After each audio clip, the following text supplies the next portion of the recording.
Este programa é livre para todos os públicos. O Senhor esteja convosco.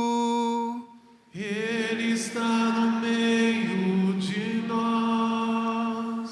Proclamação do Evangelho de Jesus Cristo, segundo Marcos.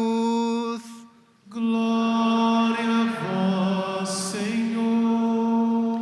Naquele tempo, Jesus e seus discípulos atravessaram a Galileia. Ele não queria que ninguém soubesse disso, pois estava ensinando a seus discípulos e dizia-lhes: o Filho do Homem vai ser entregue nas mãos dos homens e eles o matarão. Mas 3 dias após a sua morte, ele ressuscitará. Os discípulos, porém, não compreendiam estas palavras e tinham medo de perguntar. Eles chegaram a Cafarnaum. Estando em casa, Jesus perguntou-lhes: que discutis pelo caminho? Eles, porém, ficaram calados, pois pelo caminho tinham discutido quem era o maior. Jesus sentou-se, chamou os 12 e lhes disse: se alguém quiser ser o primeiro, seja o último de todos, e aquele que serve a todos. Em seguida, pegou uma criança, colocou-a no meio deles, e abraçando-a, disse-lhes: quem acolher em meu nome estas crianças, é a mim que está acolhendo. E quem me acolher, está acolhendo, não a mim, mas aquele que me enviou. Palavra da salvação. Glória a vós, Senhor.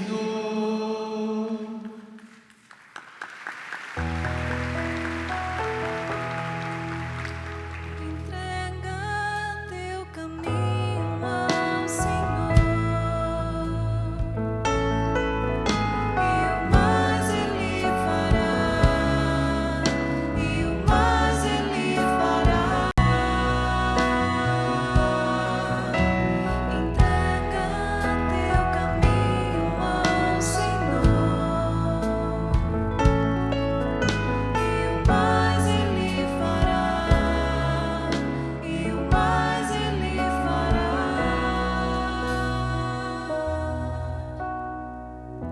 Meus irmãos, minhas irmãs, nós estamos chegando quase ao final. É a nossa última Santa Missa do nosso retiro. Vem louvar aqui na Canção Nova. E nós somos provocados por essa liturgia a entender o caminho que Jesus está fazendo com os discípulos, para que nós também façamos o nosso caminho com o Senhor. Diante de tudo aquilo que Ele nos falou. Ele nos falou muito, não é verdade, nesses dias de retiro? Sim ou não? Falou-nos de uma forma muito clara em relação ao nosso caminho de santidade, a nossa busca por Ele, a necessidade que nós temos de viver uma vida nova. E todo esse processo que Ele vai fazendo em nós, no nosso coração, na nossa vida, especialmente mudando a nossa mentalidade, realizando uma grande metanoia, nos capacitando a enxergar com os olhos de Deus, a perceber a nossa vida com os olhos de Deus, a perceber aquilo que o próprio Senhor quer realizar e indica para que nós vivamos, para que nós experimentemos. A gente percebe todo um caminho que a liturgia, não é? Amanhã a gente já começa um novo tempo litúrgico, que a gente vai falar ao final da homilia, mas todo o caminho que está sendo feito no Evangelho de São Marcos. Jesus, ele pergunta para Pedro, né, e os outros quem ele era para eles. Pedro responde: tu és o Messias. Jesus o elogia, fala que foi o próprio Deus que revelou. Depois, na hora que Jesus vai falar do sofrimento, Pedro chama ele de lado, e aí a gente vê que a fé de Pedro ainda está um pouco superficial. A gente vai vendo o caminho que Jesus vai fazendo com eles, cura o cego. Depois Jesus vai com eles até o Monte Tabor, não é?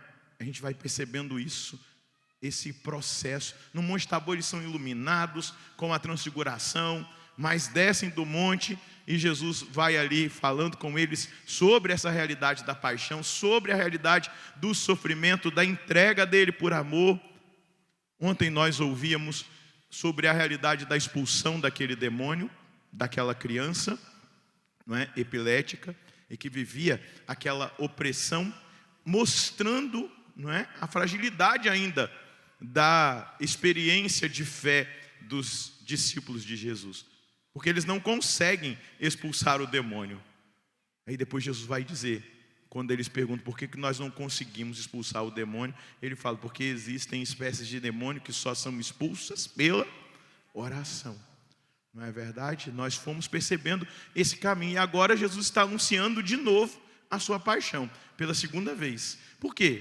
A gente precisa entender que é o terceiro ano de ministério público de nosso Senhor. Ele está fazendo o caminho de subida para Jerusalém. Ele está preparando os discípulos para aquilo que viria, para aquilo que eles experimentariam.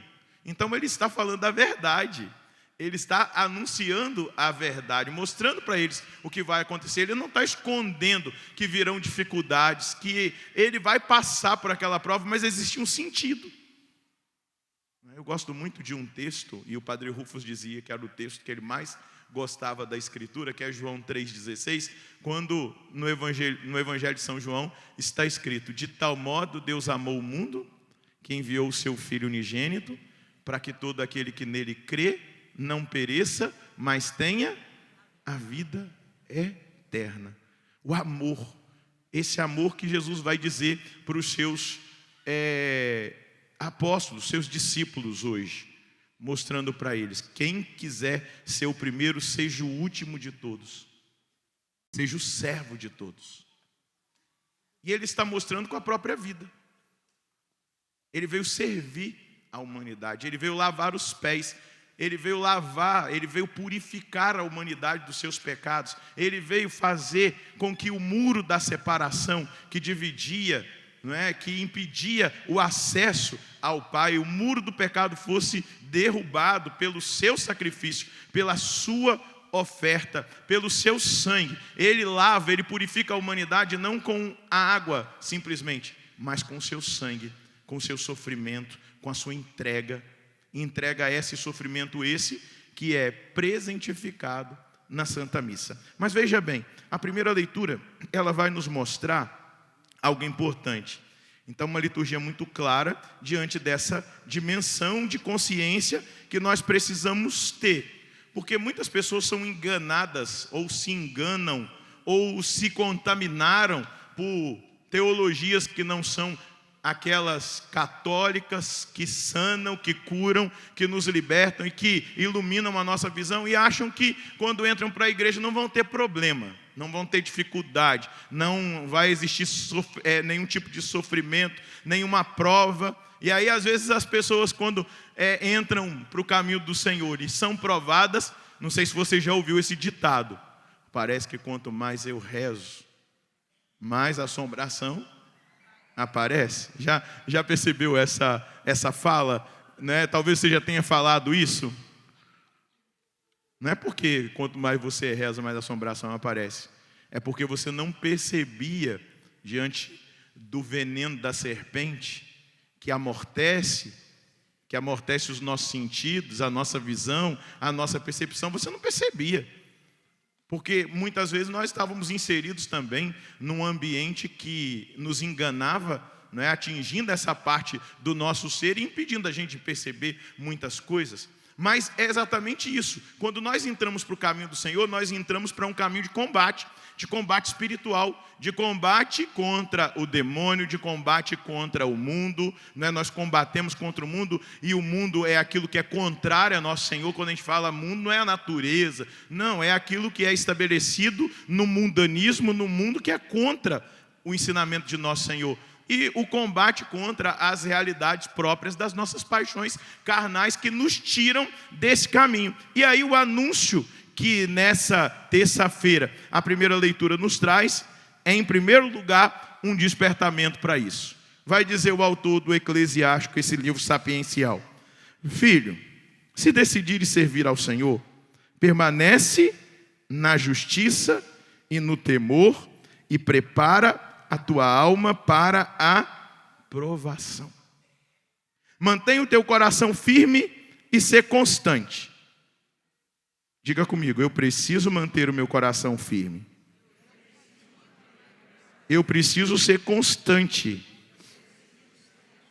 Então aqui o Senhor já está dando dicas para nós. Manter o coração firme e manter o coração firme nele. Manter o coração firme na palavra. Manter o coração firme na doutrina da igreja. Nós precisamos ser constantes na nossa busca pelo Senhor. São realidades fundamentais para que aconteça esse processo. Só abrindo um parênteses para dar um testemunho. Quando eu comecei a caminhar com nosso Senhor, eu tive um encontro pessoal com Jesus, e Jesus mudou a minha vida, me tirou do pecado, daquela realidade que eu vivia antes, né, distante dele, totalmente perdido.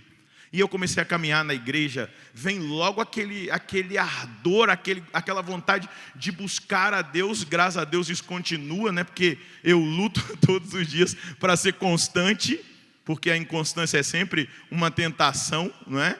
Ainda mais no meu temperamento. O meu temperamento ele é mais inconstante, né? Dentro da realidade do meu caráter também, né? O temperamento vai... eu preciso trabalhar a constância. E aquela sede, aquele desejo, aquela vontade de buscar a Deus, eu fazia vigília todo final de semana. E fazia vigília na casa de uma pessoa amiga, uma senhora de seus 60 anos. E aí o pessoal do meu grupo de oração começou a dizer que eu tinha um caso com aquela senhora. Gente, eu fiquei tão revoltado, que eu marquei uma audiência com o padre. Cheguei lá na paróquia, bati, meio bravo, né? O padre também era bem bravo. Bati a mão na mesa do padre e falei assim: isso é um absurdo, porque eu estava no mundo das drogas, na bebedeira, curtindo tudo, e eu nunca fui caluniado. Agora eu cheguei dentro da igreja, estão falando que eu tenho caso com essa senhora. Aí ele olhou para mim e falou assim: a quem muito foi dado, muito será cobrado. Desculpa, o padre Jonas não gostava que eu falasse algumas coisas, mas não é lugar para falar, mas eu vou falar. Eu coloquei meu rabinho entre as pernas e fui embora. E comecei a entender que a aprovação, que a calúnia, a perseguição, se a gente não entender isso... gente, vocês entendam uma coisa: se vocês resolverem seguir a Jesus Cristo, como foi ensinado aqui nesse acampamento, você vai passar por prova, talvez dentro da sua própria casa. Não vão te compreender, não vão compreender as suas decisões radicais de seguimento, as suas renúncias, e virá a prova. Estou te dando a boa notícia, você vai ser provado.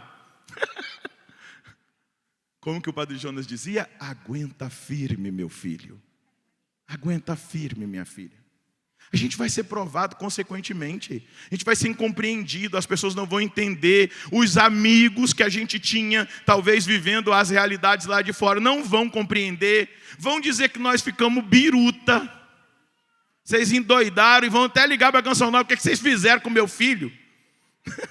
O padre Jonas conta que no início, né, quando ele começou a fazer os encontros de jovens, e que os jovens optavam pela castidade, o jovem voltava para casa fazendo estudo bíblico, ia para a missa todo dia, fazia adoração. Muitos pais e mães procuraram: o que você fez com meu filho? Que ficou desse jeito, tá meio biruta, tá rezando demais. Tem gente que acha que rezar demais indóida e que estudar demais indóida, que tudo. O demais é porque é de menos, né? Eu sempre fico falando: vocês são muito radicais demais. Esse negócio, ainda mais eu que gosto do avivamento, né? Que acredito no avivamento, vocês têm... É muito fogo. A gente é quente também. Sabe por que o ambiente espiritual está tão frio que o morno acha que é quente? O ambiente espiritual que nós estamos vivendo, por causa dos combates dos últimos dias, é tão frio que o morno pensa que é quente. E aí vive uma vidinha medíocre, mais ou menos, e acha que está no auge. E nós não podemos cair nessa. Nós precisamos entender que o processo da santificação, ele é um processo de purificação. Deus vai purificando os nossos sentidos, vai tocando nas nossas vontades, e muitas vezes Ele se aproveita dos sofrimentos, das dores, das cruzes, para fazer isso. Nós aprendemos com o nosso pai fundador, na nossa comunidade, que existem visitas de Deus. Quem aqui já foi visitado por Deus? Levanta a mão. Vamos ver se você passou pela prova do Padre Jonas.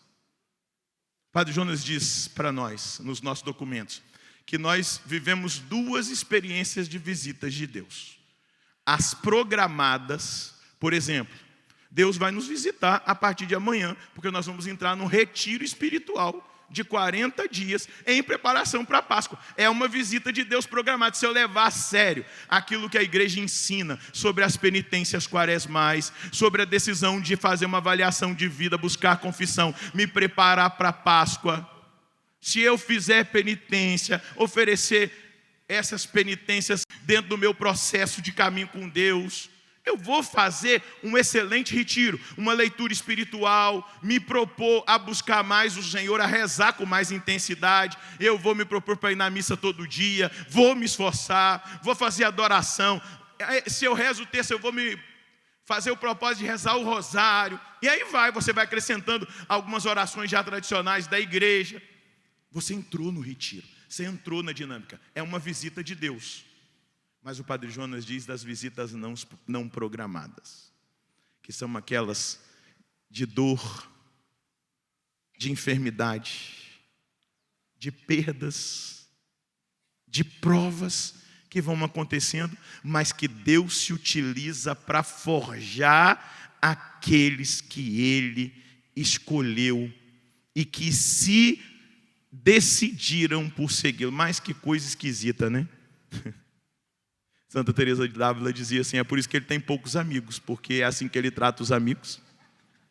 Não é? Mas é assim mesmo. E aí continua o autor do Eclesiástico. Sê constante, inclina o teu ouvido e acolhe as palavras de inteligência. E não te assustes no tempo da contrariedade. Não te assuste, meu filho. Não te assuste, minha filha. Aguenta firme. E aí ele começa, suporta as demoras de Deus.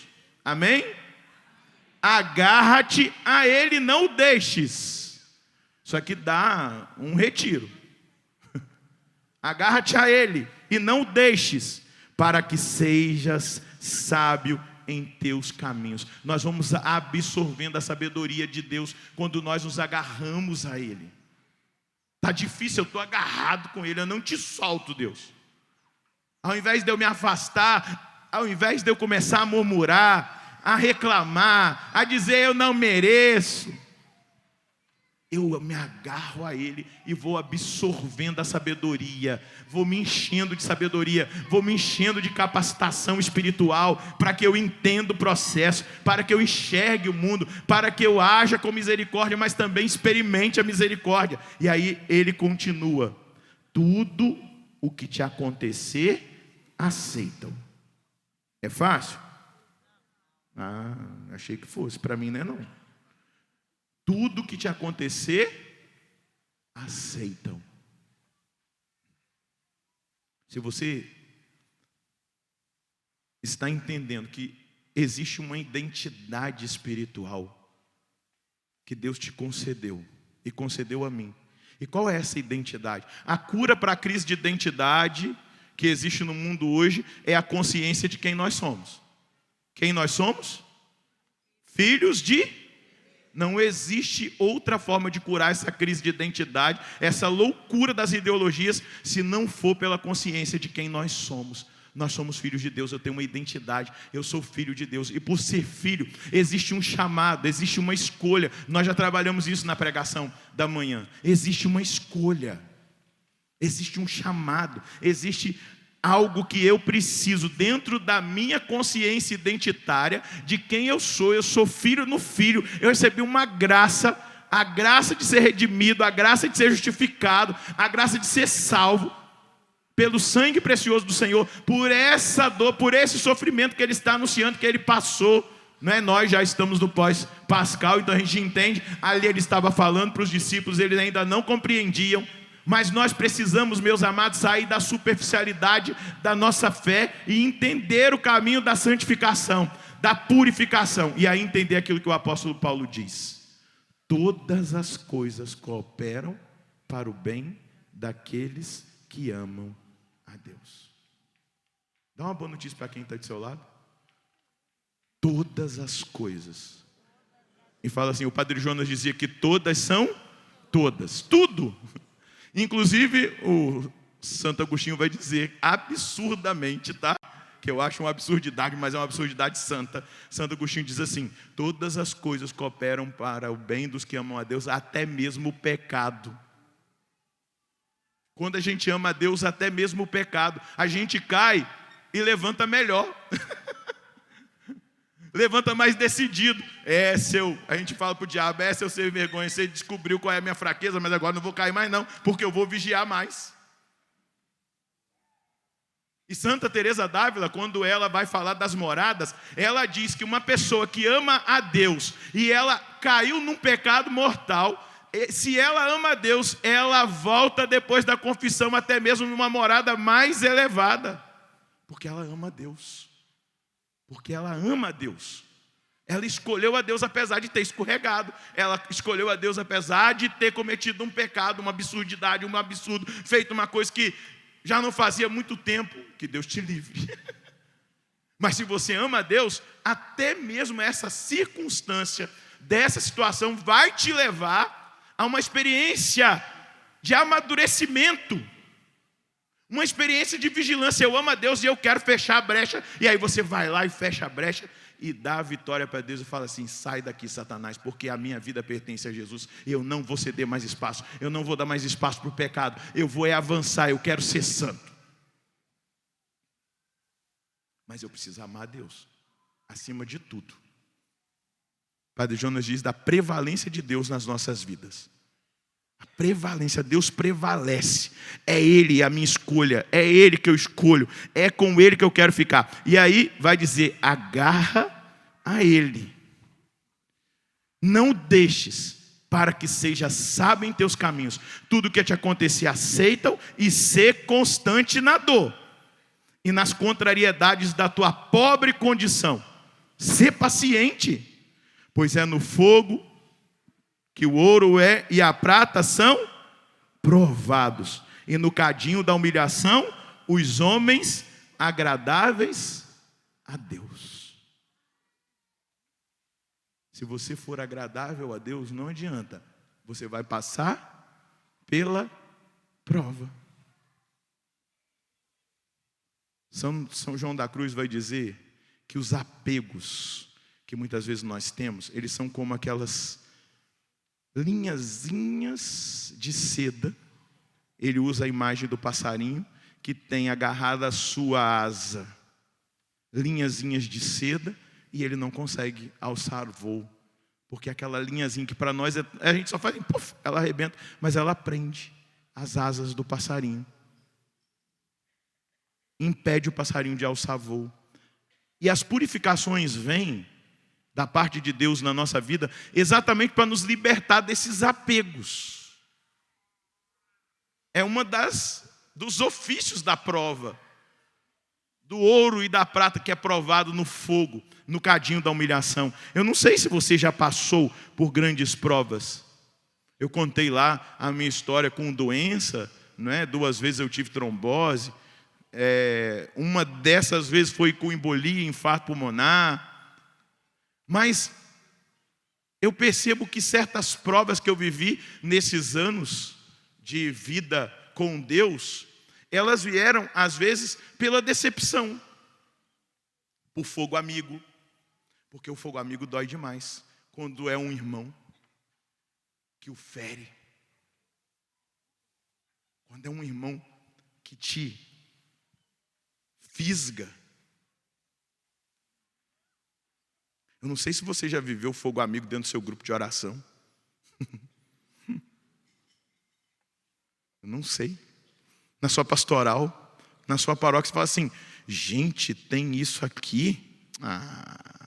Você não entendeu que nós estamos no meio de seres humanos, né? Eu não sei se foi C.S. Lewis ou se foi o Chesterton. Não, nenhum dos dois. Foi o grande Fulton Sheen. Ele diz assim: você diz que não vai na igreja porque tem muito hipócrita? Pode vir que tem lugar para mais um. É porque a gente... a gente se... Lembra que eu falei do que o Papa Francisco dizia do inimigo da santidade, que é o neognosticismo, aonde a gente conhece e tal, e começa a julgar e dizer: não, eu sou bom e todo mundo é ruim. Não é meio assim? Dá uma olhadinha para aquele Deus. A pessoa que comunga de joelho julga que comunga em pé. Não vou começar não, deixa para lá. Aquele que se acha piedoso olha para quem parece que não tem piedade e se acha melhor. Não é?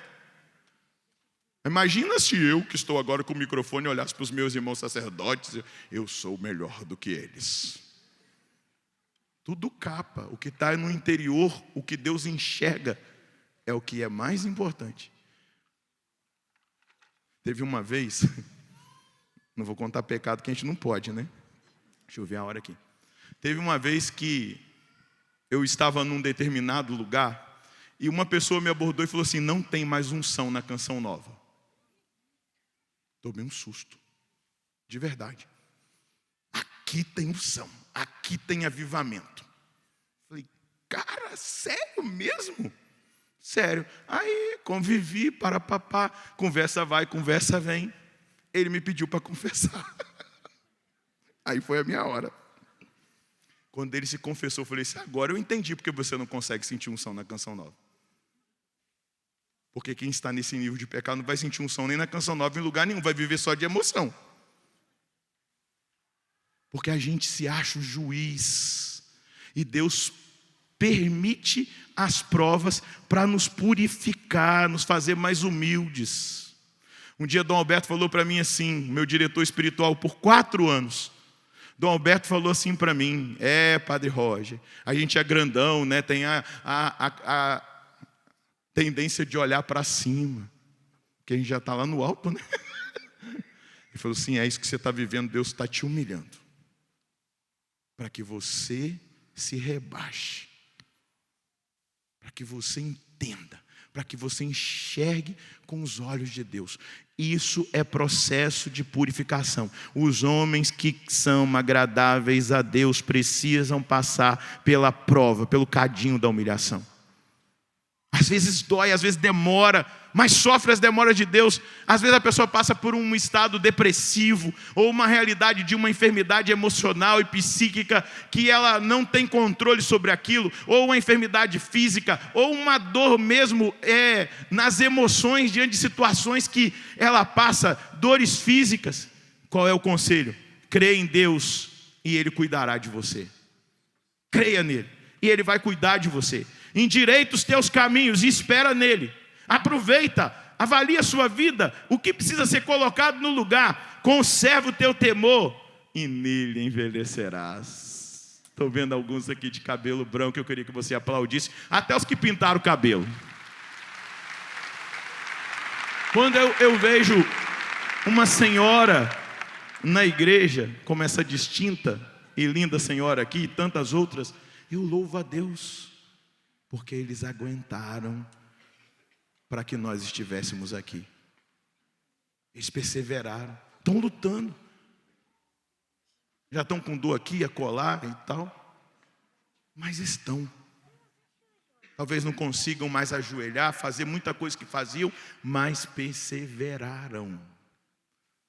Não é? Ali, cabecinha branca. Coisa linda. Perseveraram. Conserva o seu temor e nele envelhecerás. Vós que temeis o Senhor, contai com a sua misericórdia. E não vos desvieis para não cair. Olha os conselhos. Vós que temeis o Senhor, confiai nele e a recompensa não vos faltará. Vós que temeis o Senhor, esperai coisas boas, alegria duradoura, misericórdia.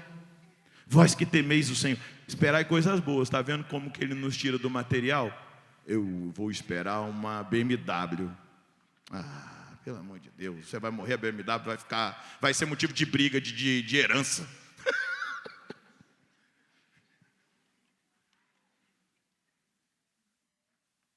Vamos colocar o coração onde ele deve estar. Espera coisas boas. Olha a coisa boa que o autor sapiencial nos diz: alegria duradoura e misericórdia. Meu Deus, duas coisas espetaculares. Vós que temeis o Senhor, amai-o, e os vossos corações ficarão iluminados. Considerai, filhos, as gerações passadas, e vede, quem confiou no Senhor ficou desiludido? Pergunta para quem está do seu lado. Quem confiou no Senhor ficou desiludido?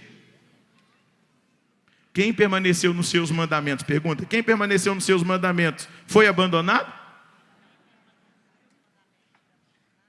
Quem invocou o Senhor e foi por ele desprezado? Pergunta para essa pessoa aí, quem invocou o Senhor e foi por ele desprezado? Pergunta para quem está do outro lado. É de propósito, tá? Pergunta para quem está do outro lado. Quem confiou no Senhor e ficou desiludido? Quem permaneceu nos seus mandamentos e foi abandonado? Quem o invocou e foi por ele desprezado? Agora segura na mão desse irmão e diz para ele: pois o Senhor é compassivo, misericordioso, perdoa os pecados no tempo da tribulação. Balança a mão dele e diz: ele protege a todos os que o procuram com sinceridade. A proteção do Senhor estará sobre a sua vida, se você, doravante, o procurar com sinceridade, com determinação.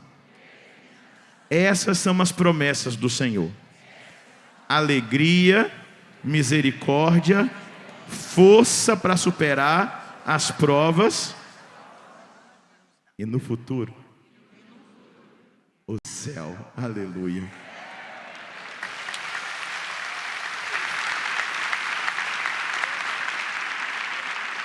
Por isso, o apóstolo Paulo é a minha palavra do ano. Deixa eu lê-la de novo para eu lembrar, para não esquecer. 2 de Coríntios, deixa eu abrir aqui, capítulo 4. Eu estou vivendo sob essa palavra nesse ano de 2023. Vamos lá, capítulo 4, versículos 17 e 18. Como efeito, a insignificância de uma tribulação momentânea acarreta para nós um volume incomensurável e eterno de glória. Isso acontece porque miramos as coisas invisíveis e não as visíveis. Pois o que é visível é passageiro, mas o que é invisível é eterno. Nós só venceremos com a graça de Deus e com uma visão nova. Eu saio desse Vem Louvar com esse propósito: buscar as coisas invisíveis e não as visíveis. Porque as coisas visíveis são passageiras e o que é invisível é eterno. E dessa forma, qualquer tribulação momentânea acarretará para a minha vida um volume incomensurável de glória. incomensurável de glória, incomensurável e eterno. Então aquilo que você acumula no tempo da prova, no tempo da tribulação, é um volume incomensurável e eterno, não se perde diante de Deus. Ele vai levar em consideração o seu sim. Fica um pouquinho de pé. Segura na mão de quem está do seu lado. Fala para ele, você não está sozinho não. É nós. Fala, Deus, eu peço pelo meu irmão. E ao pedir por ele, eu também estou pedindo por mim. Me dê a graça de entrar nesse mistério da sua paixão, da sua morte, da sua ressurreição. Esse mistério de dor, de cruz, esse mistério de morte, de vida, para que eu aproveite para o meu processo de santificação, as visitas não programadas, as tribulações momentâneas, porque toda tribulação ela passa, ela não permanece, e que eu e esse meu irmão, que agora eu estou segurando a mão dele, possamos aproveitar a partir de uma nova mentalidade, a partir de uma nova visão e de uma nova postura no nosso caminho de santidade, na nossa busca de progresso, na nossa vida espiritual,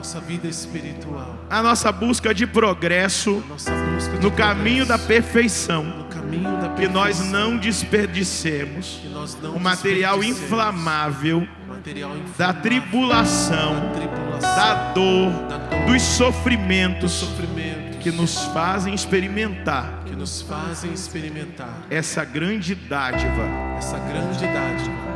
do nosso coração inflamado, de amor por ti. Eu não quero perder tempo. Eu não quero perder a visão espiritual. E eu peço ao Senhor, não deixe esse meu irmão perder tempo.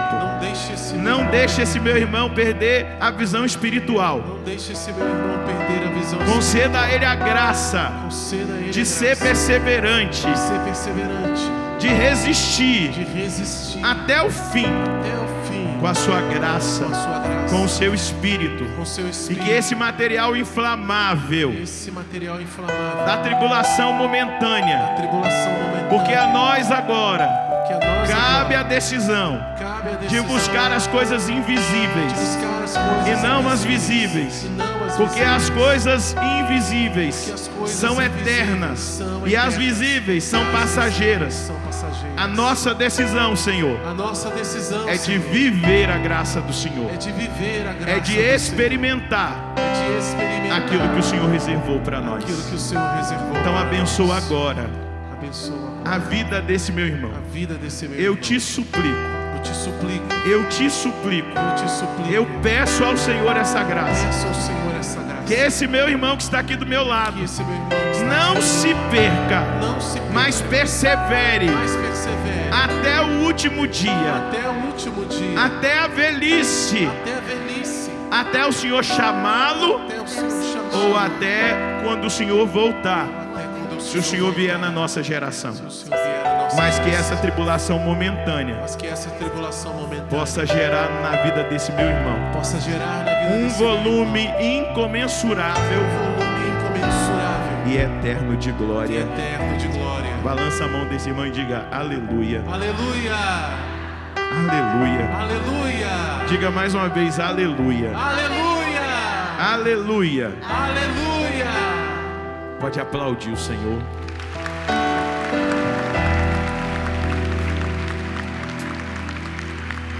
O texto clássico, para terminar, que fala do que é ser santo, na carta aos Gálatas, no capítulo 2, no versículo 19, Paulo vai dizer: com Cristo eu fui pregado na cruz. Você está percebendo?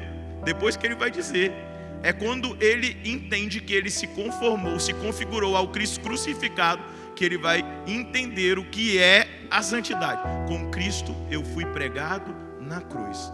Já não sou mais eu que vivo, é Cristo que vive em mim.